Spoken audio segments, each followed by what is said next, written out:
Muito bem, 21 de abril, ano 2020, estamos comemorando hoje o aniversário de Brasília, o aniversário da nossa capital, 60 anos de história, orgulho dessa nação, orgulho de todos nós brasileiros e, é claro, orgulho de todos nós que somos brasilienses, assim como eu, que nasci nessa capital, e como outros que se tornaram brasilienses até antes mesmo da sua inauguração. E hoje, quantas pessoas se tornam brasilienses por vir buscar o sonho de Dom Bosco aqui na nossa cidade. Estamos começando essa live, o programa de Justiça e Paz, uma edição especial nesse dia 20 de abril.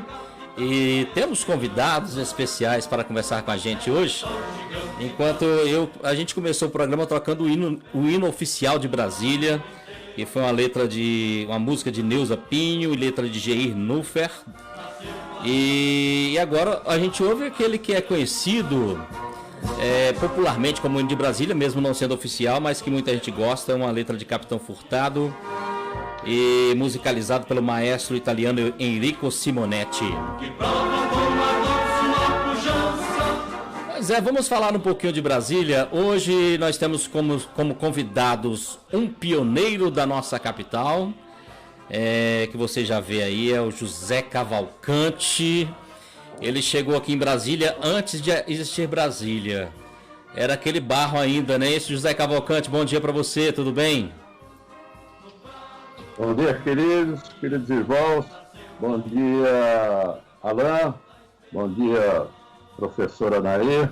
Nós estamos aqui em Brasília, já como você fez a abertura, mostrando a presença de um brasiliense antes da inauguração. Um brasiliense de coração. Realmente, antes de Brasília ser inaugurada, a gente já amava esse lugar aqui.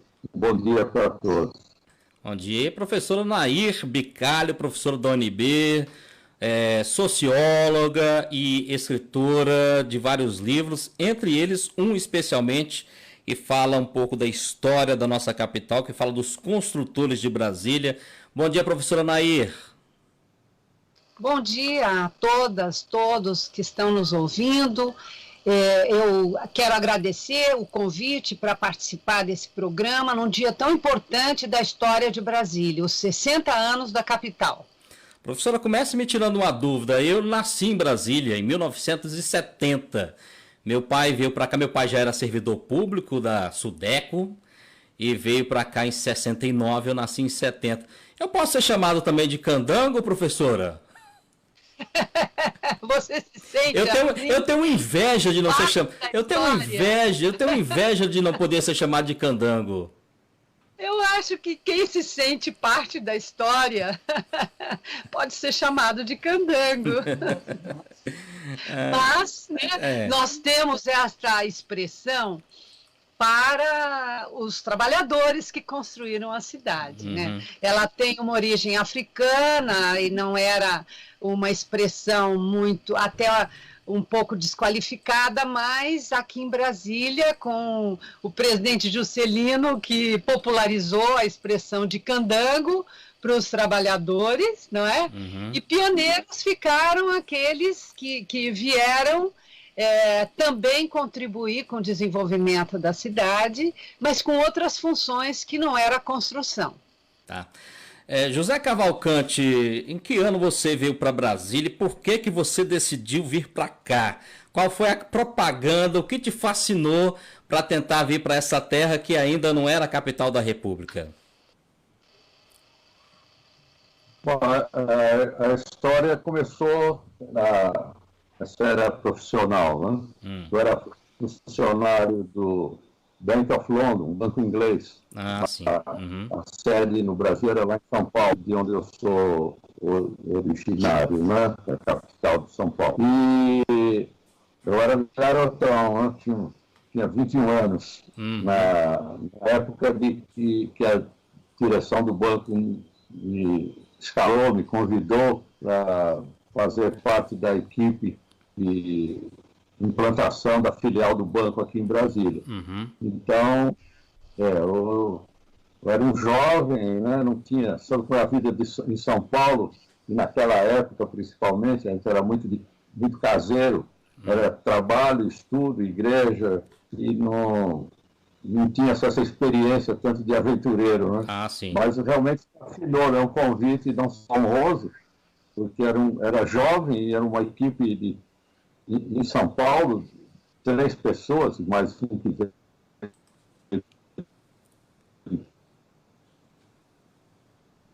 O sinal do José começou a dar uma falhadinha aqui, viu, José? Se posiciona melhor o computador, mas a gente entendeu aqui, né, Nair?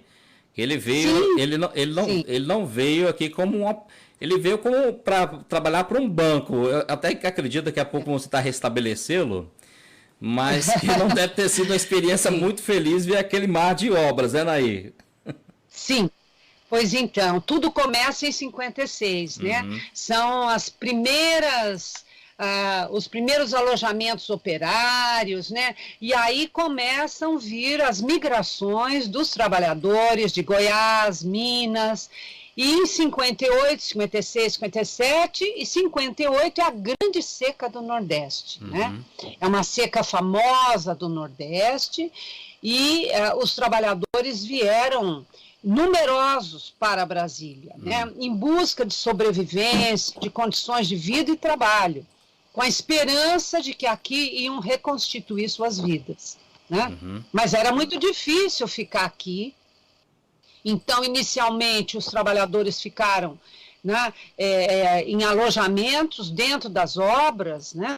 As construtoras tinham alojamentos que elas ofereciam a comida e o dormitório, que sempre em condições muito precárias, né? Principalmente a comida, né? E era uma vida muito dura, uma vida muito difícil, né? A gente tem uma imagem da capital, que o grande herói foi o presidente Juscelino Kubitschek, né?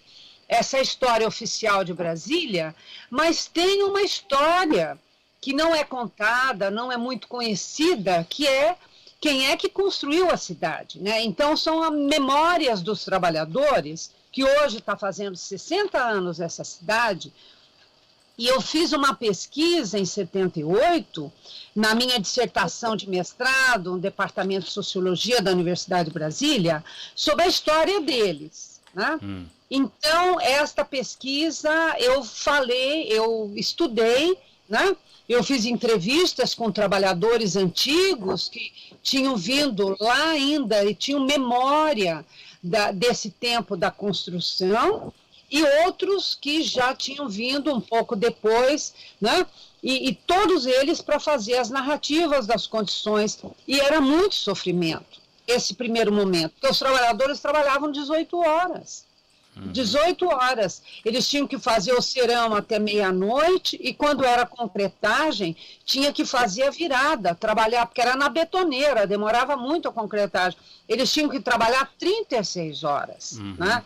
E era obrigatório aceitar esse contrato de trabalho. Tinha a turma da noite e a turma do dia, a cidade não parava, e o Juscelino vinha aqui exatamente para dar esse reforço nos ânimos, porque era uma vida de muito risco, né? Excesso das horas de trabalho, falta de equipamento de proteção, e muitos trabalhadores morreram. A gente não sabe até hoje quantos foram, né? Porque eles não tinham, muitos não tinham carteira assinada, não pagavam as horas extras, e o grande problema dos trabalhadores era a comida, né? A comida. Né? Porque eles trabalhavam 18 horas, tinham muita fome, e a comida era muitas vezes estragada, era crua, né? Tinha bicho na comida, e eles quebravam as cantinas. Isso foi um episódio muito importante aqui da história da cidade. Até que nós tivemos um evento, uma tragédia com quebra de cantina, né? Que foi o massacre da construtora Pacheco Fernandes. Tá certo. Agora, no Carnaval de 59, que os trabalhadores quebraram a cantina e a guarda da GEB foi chamada, não veio mais tarde, e Não se sabe quantos morreram, né? O governo diz que foram alguns, mas os trabalhadores relatam dezenas de malas que ficaram sem ninguém buscar. Agora vamos ver como foi a experiência do José Cavalcante. Ele não veio aqui para trabalhar para o governo, ele não veio para construir, ele não veio para trabalhar em obra, ele veio para construir, ajudar a construir um banco. José, como é que foi para você chegar aqui? Você conseguia enxergar naquela época essa angústia dos trabalhadores aqui em Brasília? Era noticiado, José Cavalcante? Não, bem noticiado porque era precária a forma de notícia, era visual, né? A gente participava de tudo isso e presenciava essa tristeza dos trabalhadores. Nós, como a professora estava dizendo, a questão das refeições, né? Nós fazíamos refeições da cantina da construção da 105 Sul. Já estavam fazendo os blocos. Então, nós passamos a fazer refeições, no nosso grupinho do banco, a fazer refeições lá na cantina. E para chegar na cantina, que a gente chamava dos engenheiros, que era uma apresentação melhor, aliás, um salão bonito, tudo de madeira, né? Mas a gente passava pela cantina dos trabalhadores, era terrível. Até para respirar, quando passava perto, aquele mau cheiro, porque realmente eram maltratados, né? Os heróis, esses trabalhadores de Brasília. Mas me conta uma coisa, Cavalcante. Quando você pisou o pé aqui pela primeira vez, a convite para uma nova oportunidade de trabalho, crescer na sua profissão, não deu vontade de voltar, não, assim que desceu aí do avião? Não sei como é que você chegou por aqui. Não deu vontade não, porque já despertou daquele espírito jovem, daquele rapaz que ia chegando aqui, né? Aquela novidade, aquelas coisas extraordinárias. Então, realmente era uma luta. Teve parentes, pessoas conhecidas, que vieram e ficaram 2 dias, tiveram que arrumar um jeito de voltar, que vinham, por exemplo, do Rio de Janeiro, não aguentaram, não conseguiam ficar, muitos foram embora, mas realmente os pioneiros, né, aqueles como eu, foram abençoados por Deus para ter e pega o do doutorado. Essa coragem de enfrentar, de vir e ficarmos, continuarmos aqui, realmente foi um impacto, mas vontade de voltar não deu não, porque o nosso grupo era muito unido. Nós morávamos no próprio prédio do banco, ali na 507 Sul, na 507 Sul, que na terra era o banco, e na parte superior era a moradia dos funcionários, né? Então, nós éramos muito unidos, era sempre juntos, aliás, tudo era junto aqui. Ou trabalhava junto, morava junto, passeava junto, era uma família que não se desligava, era todo mundo unido. Então não deu vontade de voltar não, porque a gente vivia como uma família. E todos os percalços, né, toda a luta, e fez parte. Se fosse tudo direitinho, tudo igual, não ia ter graça, não. Eu era capaz de querer voltar. Como era uma novidade, muito interessante, muito, muito bacana. E depois da parte profissional, como você disse, foi válido, porque como os funcionários públicos que vinham tinham a famosa dobradinha, os funcionários virem, eles recebiam o salário em dobro. Então, a iniciativa privada também adotou esse sistema, então foi uma melhoria salarial de 100% e realmente, como jovem, valia a pena, em um início de carreira, né? Claro, claro. E o banco foi o primeiro banco estrangeiro no plano piloto. Aliás, o banco estrangeiro em Brasília e o primeiro no plano piloto. Tudo era na Cidade Livre, né? Os bancos, todo o trabalho era lá. Então, toda a vida praticamente era lá. E nós aqui implantando já esse início de vida comercial e social no plano piloto, porque não tinha praticamente nada aqui ainda. Tá bom. Professor Nair, a senhora estava falando aí dessa revolta aí dos trabalhadores que acabaram quebrando a cantina, os trabalhadores da construção civil, que inclusive a senhora retrata em um livro de 1978, não é isso, professora? O livro, a dissertação foi 78. O livro Consultores de Brasília, da editora Vozes, é de 82. Ele foi publicado um pouco à frente, né? Que é essa minha pesquisa. E o grande problema era a GEB, a Guarda Especial de Brasília. Era formada por policiais, alguns muito violentos, né? Os oficiais, diz o juiz Joffre, num livro que escreveu sobre a Guarda Especial de Brasília, que eles vinham, os oficiais de Minas, de Goiás, né? E alguns policiais também, e muito violentos. E os trabalhadores eram muito reprimidos por essa Guarda Especial, principalmente fim de semana, né? Que eles vinham para a Cidade Livre, né? Para se divertir um pouco, aproveitando um pequeno descanso que no fim de semana eles podiam ter. Mas essa guarda, então, que foi a que gerou o massacre da construtora Pacheco Fernandes no domingo de carnaval de 1959. Morreram quantos trabalhadores aí? A senhora tem informações desse massacre? Olha, é muito controverso. O governo fala em alguns, mas os relatos operários é que teve dezenas até centenas de malas operárias que estavam nos alojamentos que não foram, nunca mais ninguém buscou, né? Porque depois que eles entraram no canteiro, depois que eles já chegaram à tarde da noite, parte dos operários já estavam deitados, eles pediram para fazer fila e muitos com medo correram e eles atiraram, né? E atiraram também, pegou nos alojamentos. Alguns morreram dormindo no alojamento. Então não se sabe nem onde foram enterrados, né?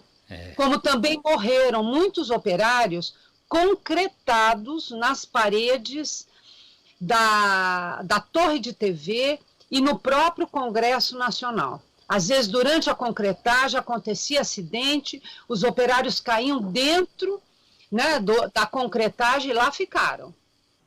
Isso não se conta também. Fora os carpinteiros, que naquele prédio de 28 andares iam colocar as formas, né? Lá no alto, e a ventania era enorme, e alguns caíram por conta da ventania, e também essa história não se conta muito. Nós temos uma história de Brasília contada, muito bonita.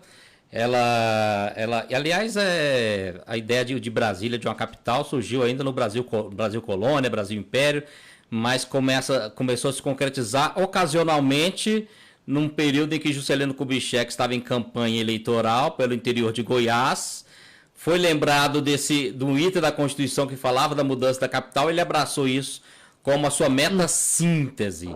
E a gente vê isso tudo como muito bonito, fantástico, construção rápida, mas a gente pouco fala e se lembra das pessoas que ajudaram a construir essa cidade, né, Laí? Exatamente. Se conta uma história muito ilustrada em torno das figuras, né, que tiveram destaque. O presidente Juscelino, o Ernesto Silva, da Nova Cap, né? É uma história, o próprio Niemeyer, Lúcio Costa, né? Mas Lúcio Costa foi alguém que, quando teve o massacre, ele mesmo disse, foi apenas um episódio, não tem a menor importância. O massacre da Pacheco Fernandes. Foi a fala do arquiteto Lúcio Costa, né, que é responsável pelo desenho urbano de Brasília, né? E o próprio Ernesto Silva também desqualificou o evento. O fato é que, naquele ano de 59, o presidente Juscelino, em vez de vir fazer o discurso do 1º de maio em São Paulo, no Rio, ele veio a Brasília para acalmar os ânimos dos trabalhadores que estavam muito revoltados com esse massacre. Né? E o filme do cineasta brasiliense, meu querido amigo Vladimir Carvalho, Conterrâneos Velhos de Guerra, né? É muito importante e relata esse massacre, inclusive com depoimentos sobre isso. É verdade. A gente... Niemeyer também, como ele se retrata, como ele fala do episódio. Né? E Juscelino nunca mencionou em nenhum dos seus livros que escreveu. Né? Sequer mencionou. Nós temos aí os nossos heróis que em determinados momentos não foram tão heróis assim, né? Para olhar aqueles que estavam dando os braços para construir a nossa cidade. Não tira, obviamente, o mérito arquitetônico de Lúcio Costa, os projetos de Oscar Niemeyer e a coragem de Juscelino de fazer, mas tem que se registrar isso para o que aconteceu, para que nós, brasileiros, também conheçamos melhor os fatos que nos rodearam. Agora, José Cavalcante, me fala um pouquinho de moradia, como é que foi para você chegar aqui, como você se estabeleceu, você conseguiu casa própria rápido, você teve que comprar, o governo te deu, como é que foi isso aí, hein, José? Como eu disse, nós chegamos já com as instalações prontas no próprio prédio do banco, na 507 Sul. Ah, entendi. Atual 507. Chamava quadro 17 na época. E morávamos lá mesmo. Quer dizer, quanto à moradia, não teve problema nenhum. Nós trabalhávamos no banco, no térreo, era só subir o andar, atual 507 Sul, onde agora até o movimento Shalom. Ali era o prédio do banco. Então, quanto à moradia, não teve problema, não. Depois, mais à frente, dentro da minha história, né, que eu vinha me casar aqui em Brasília, uma amazonense do Ministério da Fazenda, Terezinha Cavalcante, Terezinha Assis. Então, nós nos conhecemos na igreja e depois nós, como ainda não tinha condições, porque quem construiu prédios em Brasília, vocês sabem, eram os órgãos públicos, né? Sim. Então, assim, na 108, em frente à igrejinha, e era chamada IAPB, era por categoria profissional que tinha os institutos na época. Então, ela morava lá. Então, quando eu me casei, fui morar lá. Isso já em 1960. Me casei em 60. Então, quanto à moradia, eu não teve problema, porque para mim sempre foi tranquilo. A Terezinha tinha apartamento dado pelo órgão público, né? Então não teve problema. Depois, mais à frente, é que viemos adquirir, que atualmente estão na 305 Sul, e na época a 305 ainda estava em construção, como eu disse. E a API, Institutos Industriais, que construíram a 105 e a 305 Sul. Então, lá, depois eu vim adquirir um apartamento aqui na 305 Sul. Mas, na época, eram os institutos que construíam. Entendi. Então, a gente sabe que muitos...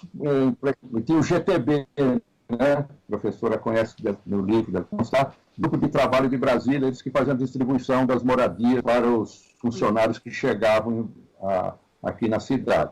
Como era particular, ainda não tinha essa mordomia de ter apartamento, né? Entendi. Então, no início de vida, já de casado aqui em Brasília, em 1960, em 1962, aliás, me casei em 1962, e fui morar na 108 Sul, no apartamento funcional do Ministério da Fazenda. Então, quanto a isso, não teve problema nenhum. Eu só queria aproveitar o gancho que a professora estava falando e deu ênfase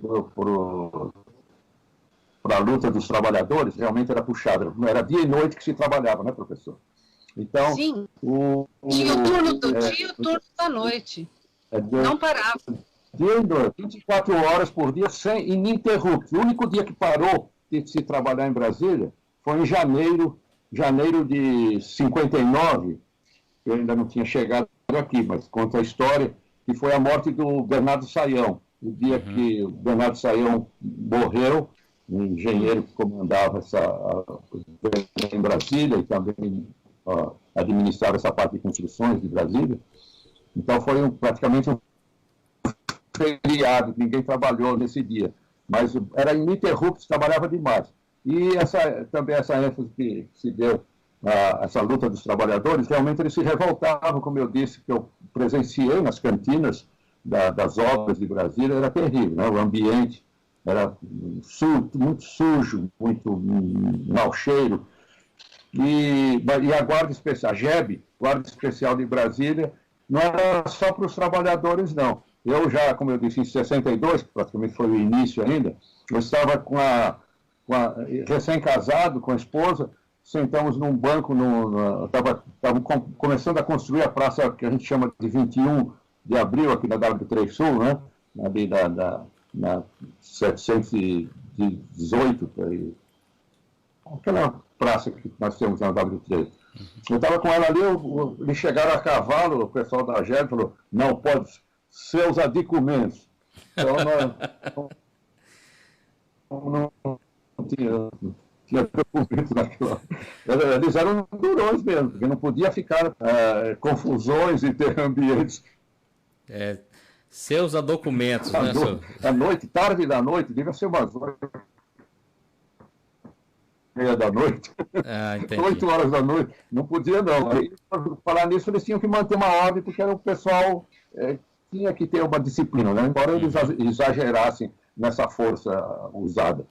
Então, eu também conheço, até a gente convive, até participando da paróquia São Camilo aqui, tem um dos paroquianos, era o Geraldo, que era comandante da GEB na época, frequenta aqui São Camilo.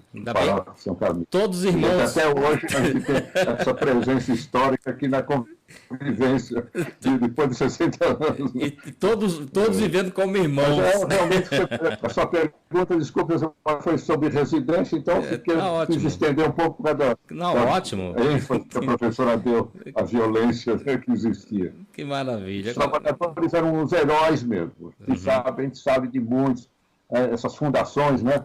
Ali do Banco do Brasil e outros, a gente sabe que muitos caíam dentro daqueles buracos, não tinha como tirar a pessoa.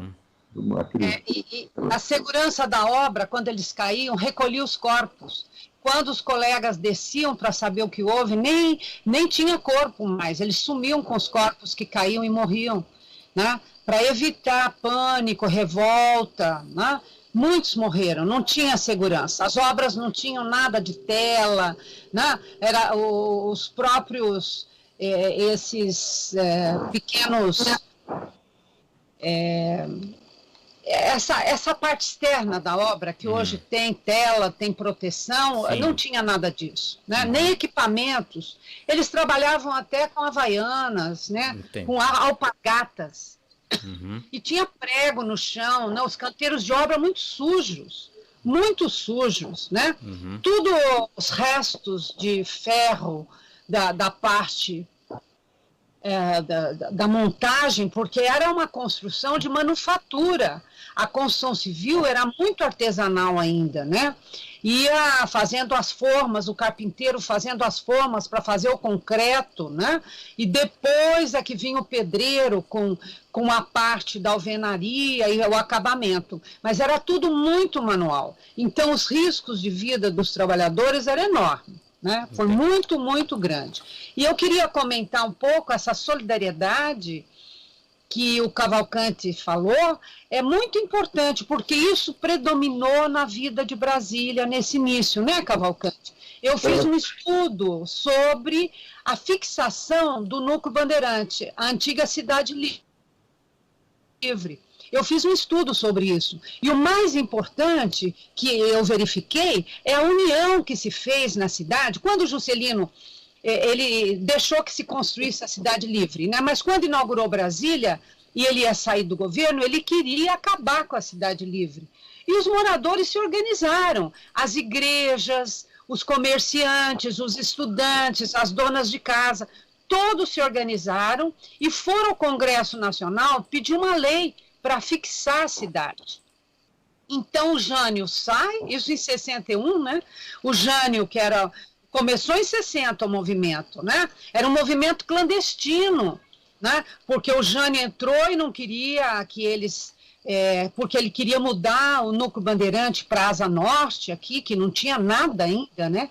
E os comerciantes resistiam, a população resistia, tinha parentes, tinha todo um comércio montado, mas houve essa organização popular no Núcleo Bandeirante. Então, o Núcleo Bandeirante, a antiga Cidade Livre, é a primeira cidade e a única cidade que foi fixada por decreto do Congresso Nacional, que foi um trabalho dos grupos de mulheres, né, as domésticas, né, os estudantes, comerciantes e religiosos das várias religiões, junto aos deputados do Congresso Nacional.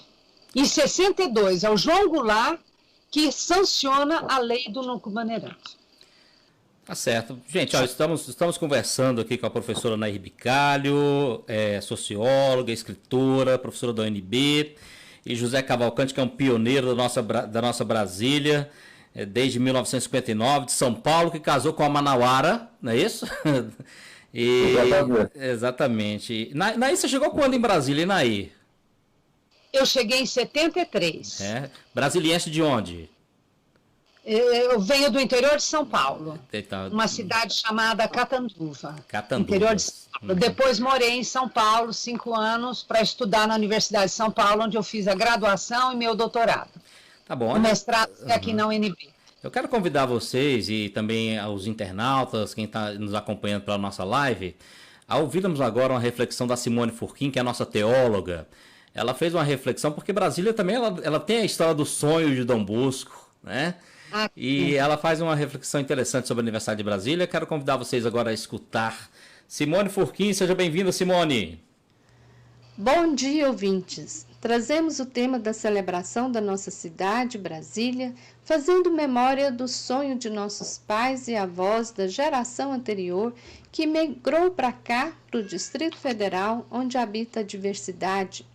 E em consonância com o tema de hoje, vamos recordar a trajetória do povo de Deus, que foi essencialmente em busca por uma terra que mana leite e mel, ou seja, que possa realizar os sonhos e esperanças de uma vida justa. E quando este povo foi exilado, foi escravizado na Babilônia, o sonho e esperança era de retornar à sua cidade, Jerusalém. Neste sonho vislumbrava uma cidade santa. Santa por quê? Porque a cidade tornava-se modelo de convivência e justiça para todas as pessoas. Esse sonho era animado pelo profeta Isaías. No capítulo 65, 17 a 25, Isaías revela ao povo o que Deus lhe disse e relata sua visão de um novo céu e de uma nova terra. Ele vai dizer que nessa cidade transparece a alegria, não há choro e nem lamentação, não há mortalidade infantil, nem morte prematura. Não há exploração do trabalho do agricultor e do operário da construção civil. Nesta cidade não há conflitos de gerações e não há violência. Nesta cidade, Deus se faz mais presente. Este modo de viver e de conviver é tão bom que as pessoas esquecem o sofrimento que tiveram para construir este modo de viver com a ajuda de Deus. Isaías vai dizer, com efeito, criarei novos céus e nova terra. As coisas de outrora não serão lembradas, nem tornarão a vir ao coração. No Segundo Testamento, depois de 70 anos da morte e ressurreição de Jesus, as primeiras comunidades cristãs que viviam num ambiente de muita opressão, escravidão, perseguição, de exclusão e morte pelo Império Romano, também, diante desse desalento, vai escrever, vai relembrar a profecia de Isaías. No Apocalipse de São João, ele vai lembrar que Isaías foi dito, que Deus disse que haverá um novo céu, uma nova terra, como sendo a Jerusalém, a cidade santa. Havia necessidade de criar no povo sofrido, desacreditado e sem esperança, uma nova consciência para que pudesse recuperar a capacidade de sonhar com uma nova sociedade, criar novas utopias que animem a resistência diante das situações de opressão. Fazer de nossa cidade novo céu e nova terra, cidade santa onde mana leite e mel.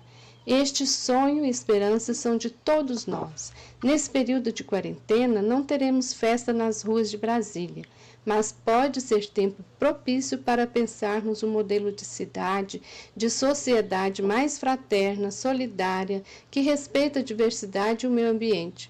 Pensamos em construir um mundo possível, habitável para nós, para nossos filhos e nossas gerações futuras.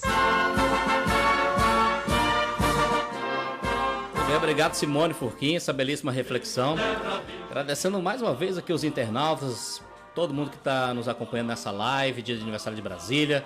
O Wagner Costa, a Isabela Jamar, que está aqui dando um saudosismo, a professora Nair, fã da professora Nair, a Rosângela Rico, a Odete Cantanhede, que a história fala que a história de José Cavalcante é incrível. Tá aqui também a Letícia Alves Passos, a Heloísa Vale Fernandes, a Dani Lee, Roberto Vale Fernandes, o Wagner Costa, que também aqui fala um pouco da história do nosso pioneiro. Enfim, tem várias manifestações aqui no nosso timeline, não dá para ler tudo, mas obrigado a vocês que estão nos acompanhando.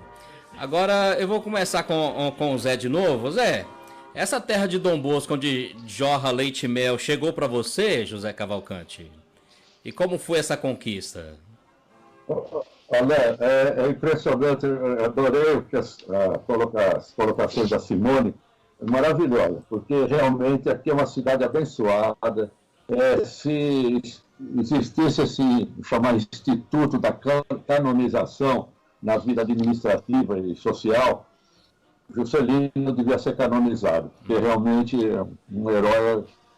Você imagine você fazer uma reforma em casa, uma coisa que a gente convive muitas vezes, um bombeiro que vem consertar alguma coisa, aí já sofre, já se incomoda. Imagine construir uma cidade.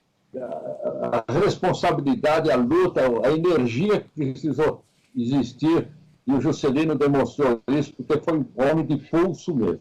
Então, e transformou em quê? Nessa cidade maravilhosa que realmente é abençoada. Inicialmente, dentro até do que nós estamos falando, né, a professora colocou também, essa solidariedade que existia no início de Brasília, desde o início, porque continua, graças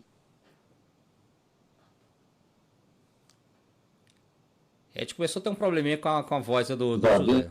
Aquele início, então, era demais. Teve um instituto que nós chamávamos de, batizamos de campanha da carona.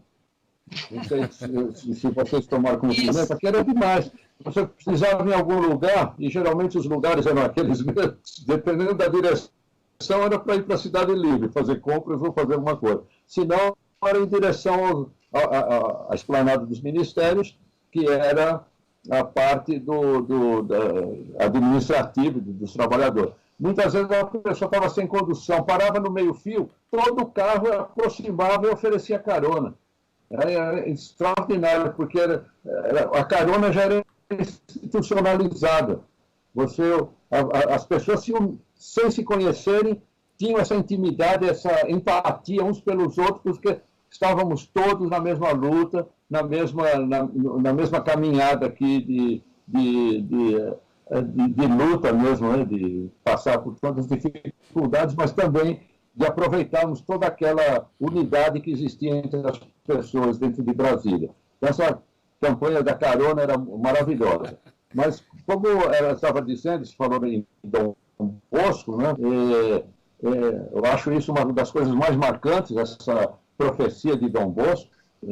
Quantas décadas, quanto tempo antes da existência, de se pensar não, porque desde o Império que se falava em transferir a capital do país para interiorização, né, fora do litoral, e os estudos que depois aconteceram, principalmente com a Missão Cruz, de instalar a capital no Planalto Central, realmente foi uma coisa assim que a gente sabia que aqui existiria um lugar onde correria leite e mel.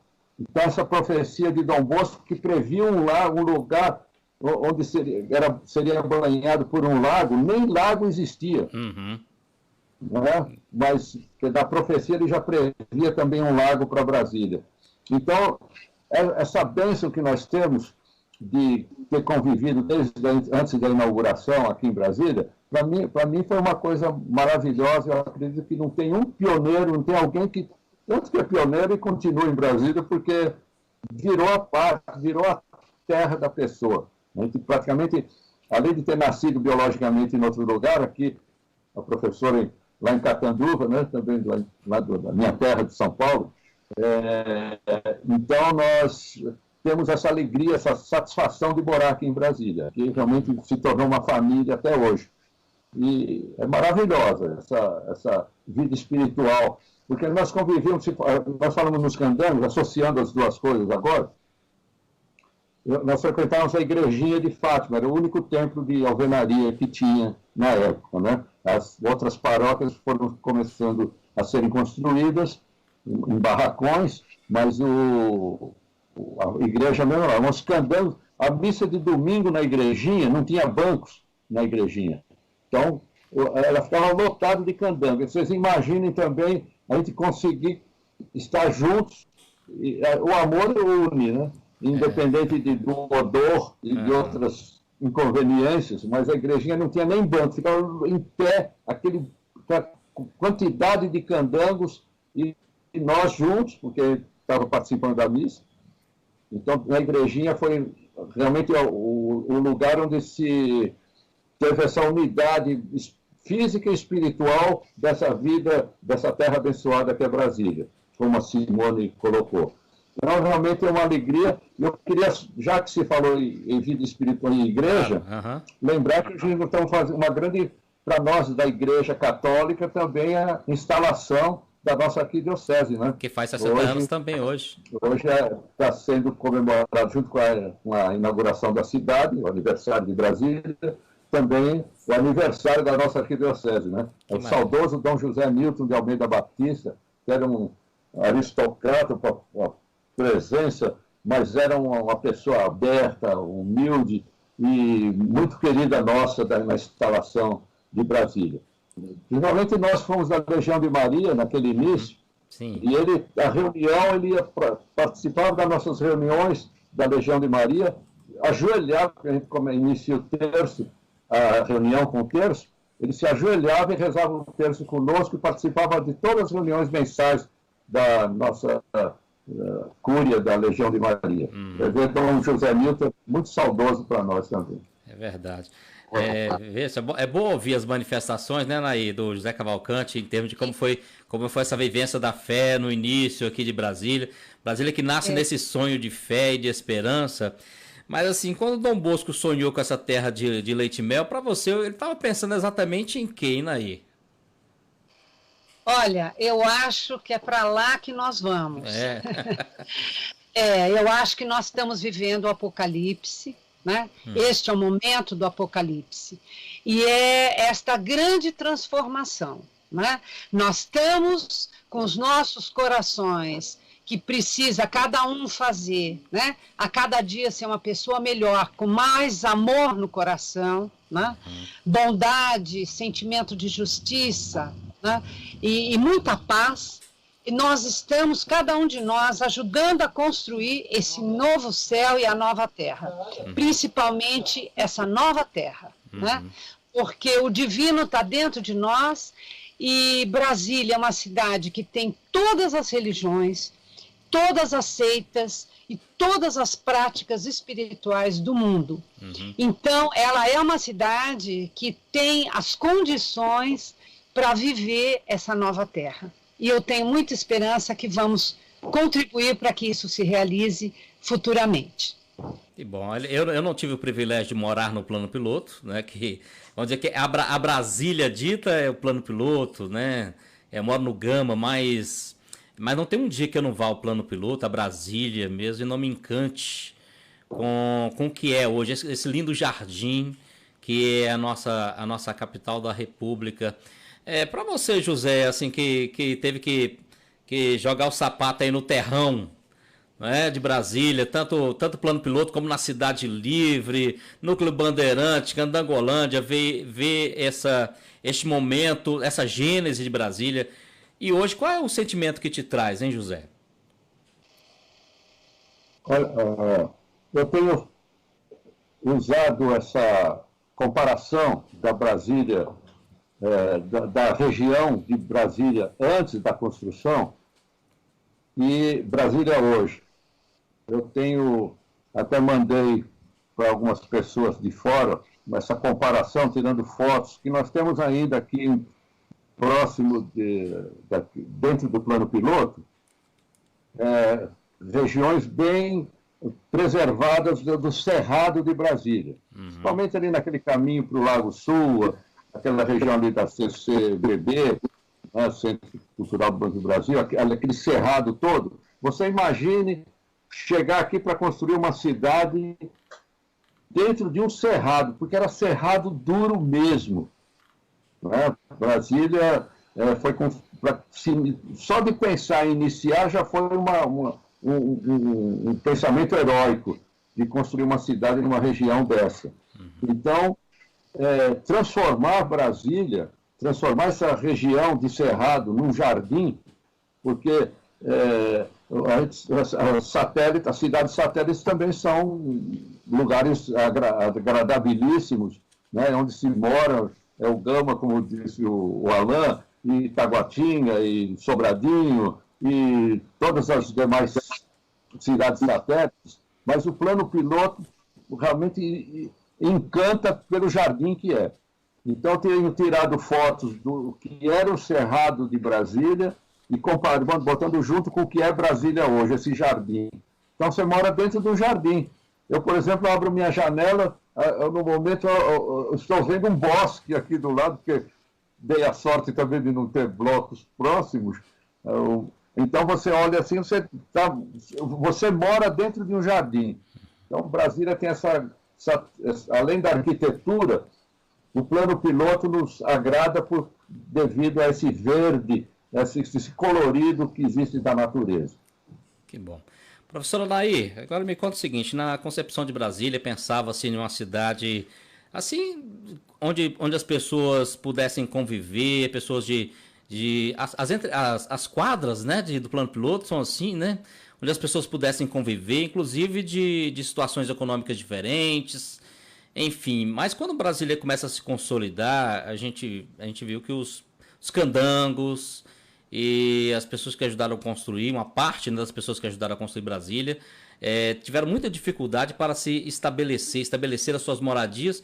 E essa é uma situação que parece que persiste até hoje. A senhora concorda com isso, professora? Sim, esse é o grande problema de Brasília, né? A sonhada fraternidade, né? Porque as casas da W3 eram para os operários, né? E aqui os apartamentos das quadras 100, 200, 300 eram para a classe média, né? Mas o que acontece? Os operários não puderam ficar na W3, eles foram expulsos pela própria expansão capitalista urbana, que gerou uma exclusão social e geográfica. Hoje, os mais pobres estão afastados de Brasília, né? Da capital, aqui onde está a sede de governo. Os mais pobres estão nas cidades mais pobres também, né? Que a gente tem, inclusive, os assentamentos, né, que foram construídos depois pelo governo rurista, né? Então, hoje, a cidade reflete essa exclusão social e geográfica. E isso está bastante cristalizado, porque o alto custo de viver aqui dentro do plano piloto, né, impede que as classes populares possam partilhar desse lindo jardim que é o plano e dessa vida urbana, arquitetônica, que é patrimônio da humanidade. A gente até partilha pouco, viu? E você, Naí, José, assim, eu moro no Gama, eu acho minha cidade maravilhosa, eu gosto da minha cidade também, ela tem essa concepção do verde também, apesar de que às vezes nós moradores destruamos uma parte disso. Mas o que eu vejo, por exemplo, que o zelo que tem no cuidado da arquitetura, do urbanismo de Brasília, não vou nem dizer arquitetura, mas do urbanismo, por exemplo, da calçada bem feita, do asfalto bem feito, das vias bem feitas, da ciclovia bem feita, que no plano piloto, em Brasília, os gestores públicos atuais têm esse zelo de fazer bem feito, de fazer padrão. Esse zelo, ele simplesmente não chega nas cidades satélites. Então, assim, em cidades satélites, que não são mais satélites, como dizia o senador Cristóvão, né? Então, assim, são cidades e, assim, eu digo como que sou um morador de Brasília e gostaria de usufruir de todo esse cuidado, de todo esse zelo que há para o plano piloto e que não há para a cidade satélite. A minha cidade, o Gama, também completa 60 anos este ano, no mês de outubro. José, você costuma assim dar um pulinho nas cidades satélites? Tem familiares nas cidades satélites? Como é que é a sua relação hoje? Não somente chegar às cidades satélites, para mim é um pouquinho mais difícil, porque eu tenho me locomovido pouco, né? Certo. Embora eu goste muito de dirigir, ainda dirijo, com meus 82 anos. Com a carteira renovada direitinho no Detran. Tá bom. Mas, bom, parabéns. Mas eu chego muitas vezes a Satélite, acho maravilhosa a vida da cidade satélite, é onde ainda não que o plano piloto não exista, essa vida de cidade tradicional. Né? Brasília, com todas as suas características diferentes, urbanísticas, a gente já tem esse ambiente social fora de casa também. Mas a cidade satélite ainda tem aquele ambiente de cidade antiga, né, tradicional. Eu acho maravilhoso. Não somente por isso, mas por muitas pessoas do convívio nosso, social, de igreja, de trabalho, e de ambiente, do cotidiano, morarem em cidades satélites. Não é só o pobre que foi o pobre, entre aspas, aqueles que não tinham recursos para se instalar no plano piloto, foram para fora. Isso de início. Porque hoje em dia, muitas pessoas, funcionários públicos que trabalham aqui, gente de classe média, até classe média alta, estão para a cidade satélite. É verdade. Tem que ver o exemplo do Alain, classe média alta. Menos um pouquinho. Então, eu acho que existe, não tem mais essa distância de plano piloto com cidade satélite. Eu acho lugares maravilhosos, embora espante. Cada vez que eu passo um tempo sem ir numa cidade satélite que eu chego, eu falo, meu Deus, isso não é mais aquela cidade satélite que eu conheci, porque transforma prédios, são prédios e prédios de andares muito mais altos que de Brasília, porque plano piloto não pode construir prédio alto. Claro. E lá aí fora, na cidade satélite, prédios enormes, parece Nova York, é impressionante. Vai para Águas Claras, que não é cidade satélite, nem é mar, nem é satélite, nem é plano. Então, Brasília é uma unidade agora habitacional, urbanística.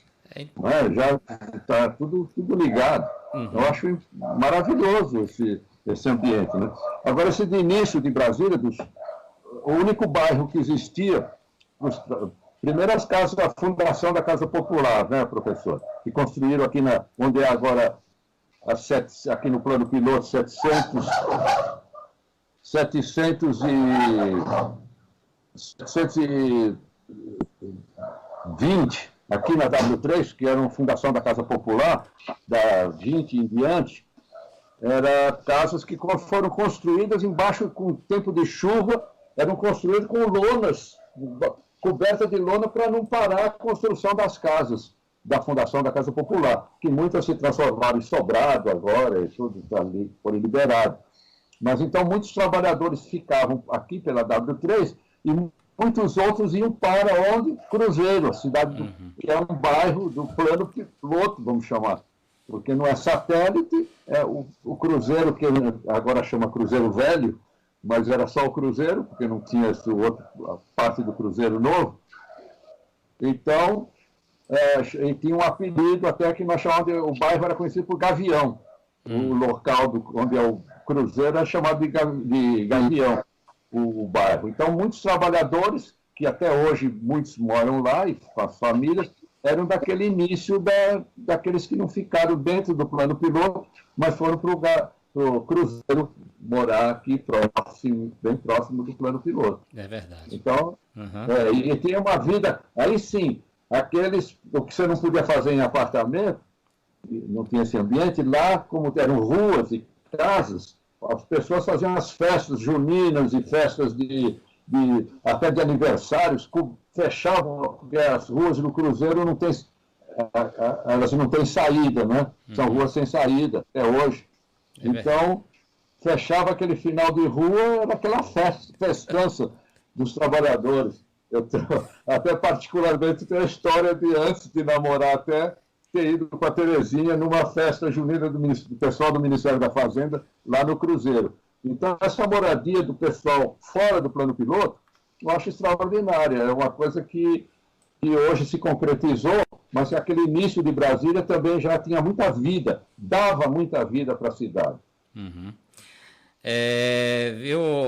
Naí José, eu tenho minha comadre que veio do Goiás, no início de Brasília, falaram que o governo queria dar para ela 2 casas no Guará. E ela rejeitou para ter uma no Gama. Só porque achou o nome feio. Falou, eu vou morar numa cidade de Lobo, no Guará. Eu quero morar nesse Gama. Esse Gama deve ser melhor. Aí ela fala assim, nossa, não que Guará é uma bela cidade, o Gama também. Mas assim, a distância, né, do plano piloto. Guará tá bem ali do lado, enfim. Mas agora Naí, agora nós temos aqui os novos brasilienses, quem vem a nossa capital como promessa de uma vida melhor, a capital dos brasileiros. Os brasileiros vêm para cá, uma vida melhor. O que o José falou é verdade. As cidades satélites hoje são bem estabelecidas, gente de classe média alta, médicos, doutores moram nas cidades satélites, são muito felizes morando nas cidades satélites porque elas se estabeleceram. Agora, esses novos candangos, esses novos trabalhadores de Brasília, nem nas cidades satélites estão conseguindo mais se estabelecer. E Brasília agora tem uma região que até nós estamos agora a RIT, mas mais próximo de nós, uma região metropolitana que envolve Águas Lindas, envolve Valparaíso, envolve Novo Gama. Quer dizer, as pessoas continuam querendo vir para Brasília, mas não está mais tão fácil se estabelecer. Aliás, não está não, nunca foi e não está ainda fácil se estabelecer aqui. É isso, Naí? Sim, é verdade. Eu acho que esse processo de exclusão dos mais pobres, ele permanece e foi intensificado. Porque à medida que se consolida Brasília, né, ao longo do tempo, a valorização dos imóveis nas áreas mais nobres, e aqui eu vou dizer Brasília, Guará, Taguatinga, Águas Claras, né, e a própria Ceilândia, Sobradinho, os condomínios, né, que foram criados pela classe média, principalmente, né? Hoje nós temos um aglomerado urbano enorme, do lado também aqui de Sobradinho, Planaltina, né? Nós temos, inclusive, a cidade planaltina de Goiás, que também é uma extensão do entorno, onde muitos trabalhadores que aqui ficam o dia todo moram lá, né? Exatamente pelo preço da moradia. Uhum. É muito diferente o custo da moradia no DF e em Goiás, né? E Goiás ele é muito mais acessível, principalmente às classes populares. Então esse processo de exclusão ele continua, né? E até acho que está ampliado, porque cada vez mais a classe média vai se expandindo para essas cidades, inclusive Samambaia, que era um assentamento do Roriz, hoje já é uma cidade com prédios de classe média, né? Então, quanto mais próximo ao plano piloto, mais valorizado ficaram todos esses imóveis e com isso se expulsa, né, a fixação das classes populares mais proximamente dessa área central do DF. Tá bom, olha, nós temos muitas manifestações aqui na nossa internet, no nosso Facebook.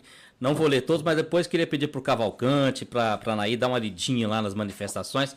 E o que é mais barato que as pessoas, assim, e o que aconteceu, assim, de ver 2 visões distintas da construção de Brasília, da visão de Brasília, do que aconteceu em Brasília. Porque nós devemos viver dos olhares do outro também. É legal a gente ver o olhar do outro. Quando eu poderia ter a oportunidade, se não essa, de ver esse olhar do Cavalcante sobre a história de Brasília, aí esse olhar de uma pesquisadora que é a Nair sobre a construção de Brasília, para a gente entender a nossa história sobre os diversos aspectos que existem. Eu quero pedir, Cavalcante, a gente já está aí com um bom tempo de live, quase chegando ao final, mas eu queria que você partilhasse um pouquinho do seu sentimento. Eu sei que você tem um pouco de foto, a gente não tem muito tempo, mas dá para você partilhar um pouquinho dessa sua história, desse seu prazer de ser um paulista brasiliense, radicado aqui desde 1959. Eu sou apaixonado. Brasília, para mim, é a minha terra mesmo. Com todas as saudades lá de São Paulo, da capital, do meu pessoal de lá, mas eu passei a ser realmente brasiliense. Aqui, na cidade que a gente ama, não só também por causa da família constituída aqui em Brasília, mas sentimentalmente é apaixonante a nossa cidade. E desde a chegada, porque com todas as intempéries daquele início, né, você imagina, se fala muito na poeira, né, nos redemoinhos de Brasília que levantava tábuas e folhas de zinco, só não levantava um saco de cimento cheio porque era pesado, mas os sacos vazios subiam junto também nos redemoinhos. Então era terrível. Você imagine que uma das lembranças de Brasília, sempre que se vai a algum lugar, tem uma coisa tradicional das cidades onde a gente viaja, Brasil, exterior, sempre se traz uma lembrancinha. A lembrancinha de Brasília, alguém lá da Cidade Livre imaginou de arrumar vidrinhos e botar poeira de Brasília. Quem vinha a Brasília a passeio, ou a serviço, mas tinha que retornar para as suas capitais, suas cidades, levavam um vidrinho da poeira de Brasília. Era fazer parte. Eu vi isso ontem. Eu vi isso ontem numa reportagem na TV de um pioneiro também aqui, fotógrafo, que guardou essas coisas, um souvenirzinho, viu? Continua, Cavalcante. Souvenir, era a poeirinha de Brasília. Então, era interessantíssimo. E, se eu não me engano, foi o Agenor, esse que você está se referindo, é o Agenor. Ele tinha na Cidade Livre uma lojinha de fotografia, de souvenir, era Foto Agenor. Não sei se ouvi falar mais nele. Mas aí a única coisa que eu sinto de ter chegado em 1959 é não ter chegado pelo menos um ano antes. Mais do que isso, não sou tão corajoso assim de ter tão pioneiro esse espírito, porque realmente aqueles que vieram antes de 58, realmente esses são heróis, né? Não existe. Vieram morar, instalar, os topógrafos, o pessoal que veio marcar a cidade, esses eram demais. Ficar embaixo de lonas, antes até de construir o catetinho. Para construir o catetinho, imagine, se o catetinho foi a residência do Juscelino antes da inauguração, aqueles que vieram antes para construir, mas um ano antes, para mim, seria, porque eu cheguei e já tinha bastante coisa feita também, os prédios quase pronta, a esplanada, que era o que tinha, né? Também, mas alguns prédios de quadras aqui já construídas, mas um ano antes eu teria participado mais ainda dessa vida do início de Brasília. Que bom. Mas sou feliz, para mim eu acho maravilhoso estar aqui, ter continuado aqui, Deus me conceder essa vida toda ainda de estar presente aqui, né, convivendo, mesmo recolhido dentro de casa agora, por causa da idade, por causa da pandemia, mas a gente recebe ainda mais esse amor. Que falou, que a professora citou também, nós damos a ênfase também, essa solidariedade desde o início de Brasília. Então, hoje se vive muito isso. E agora nós estamos tendo esse exemplo, né, daqui não só por esses recursos da live, esse recurso da internet, né, que o Alain é especialista, em proporcionar essa unidade das pessoas, mesmo distantes, mas nós estamos sentindo essa unidade também espiritual, com as missas, com a Rádio Nova Aliança, Rádio Canção Nova, as TVs, transmitindo essas missas. Como é que a gente tem se sentido unido, né, espiritualmente, quando no dia a dia, essa correria, a gente às vezes nem lembra que existe um irmão próximo, que existe essa empatia, essa unidade espiritual entre nós todos. Então, está até se favorecendo com esse recolhimento, né, de todos nós, de sentirmos mais essa unidade espiritual também entre todos. E Brasília é espetacular para isso, né, porque a gente respira espiritualidade no ar. Que bom. E para você, Naíbe Calha, como é que é esse sentimento de ser uma paulista brasiliense hoje? Eu sou candanga. Não, a candanga sou eu. Eu sou candanga. Candanga aqui só o Cavalcante. Não sobrou nada.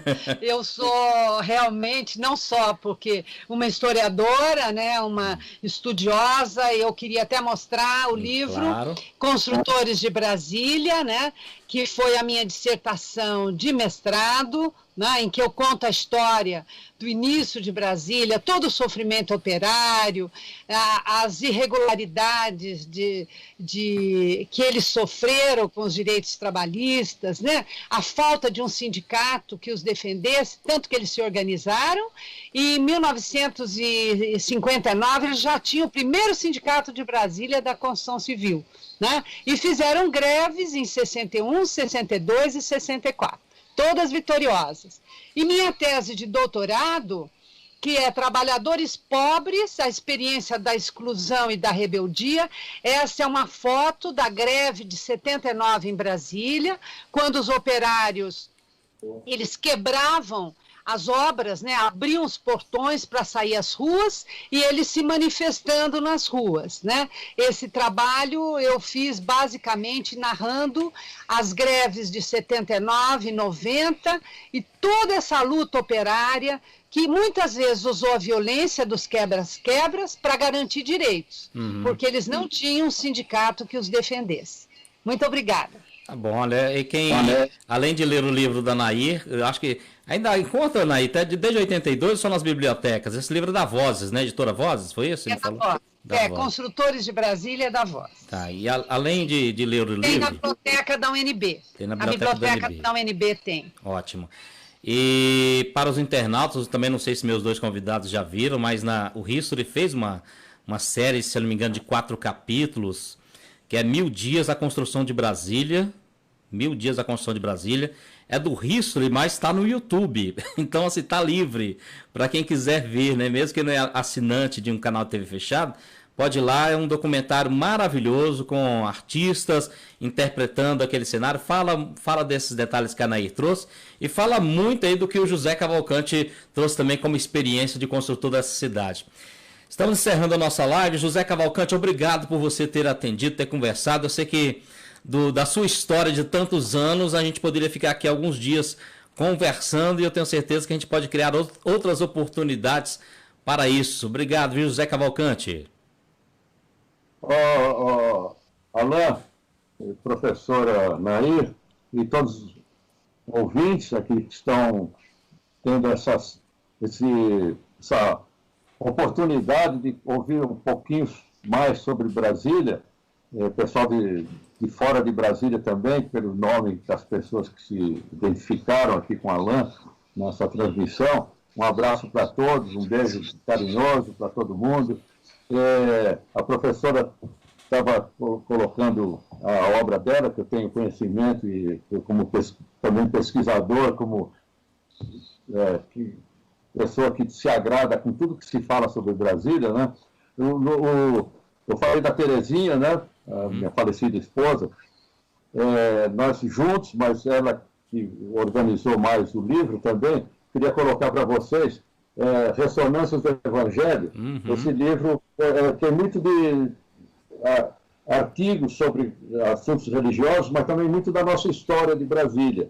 Então, tem o prefácio de Dom Geraldo Ávila, já como arcebispo militar do Brasil, né? Então, uma pessoa muito nossa, muito querida aqui de Brasília também. Então, o Ressonância do Evangelho também está nas livrarias católicas e tem, inclusive, na lojinha da Paróquia São Camilo de Leles, também tem esse livro, Ressonância do Evangelho. Então, nós temos essa felicidade de sermos candangos, né, professora? Então, sim, nós temos continuamos assim, como 46 anos, né? Essa denominação, né?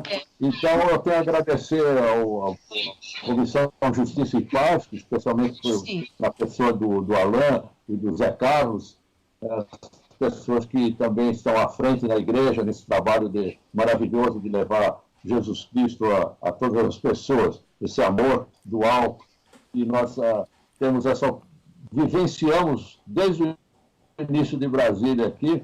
Então nós queremos também estar abertos a todos vocês e, noutra oportunidade, quem sabe, a gente poder colocar mais alguma coisinha sobre a nossa vida em Brasília. Um abraço para todos e muito obrigado a vocês. Nair, eu queria me despedir dizendo que eu tenho muito orgulho de ser sobrinha do Moacir Dias Bicalho, que foi um dos primeiros armazéns de Taguatinga Norte, e tem a Praça do Bicalho, né? A Praça do Bicalho é meu tio querido, um mineirinho que fumava um cigarrinho de palha, cortando fumo e contando caos. E eu agradeço muito por ele, né? E me sinto candanga também porque sou cidadã honorária de Taguatinga. Eu escrevi um pouco a história de Taguatinga com colegas, a Luciana Barros e a Salete Machado. Nós fizemos a história do Sem Teto de Taguatinga, que é a Vila Matias e a Vila Dimas, que também está publicado na UNB, na coleção do Aldo Paviani. Muito obrigada. Quem sabe a gente não faz uma edição especial do aniversário de Taguatinga e do Gama também, porque se eu fizer de Taguatinga, eu vou ter que fazer do Gama, inevitavelmente. E eu não podia... Foi maravilhoso saber por que existe uma Praça do Bicalho em Taguatinga, que eu realmente não sabia, apesar de já ter ido lá algumas vezes. Obrigado aos meus convidados, obrigado aqui aos internautas, quem nos acompanhou. Feliz aniversário de Brasília para todos os brasileiros, especialmente, é claro, para nós que vivemos e vivenciamos essa cidade. E eu deixo vocês aí encerrando com essa música que foi feita em homenagem à nossa capital.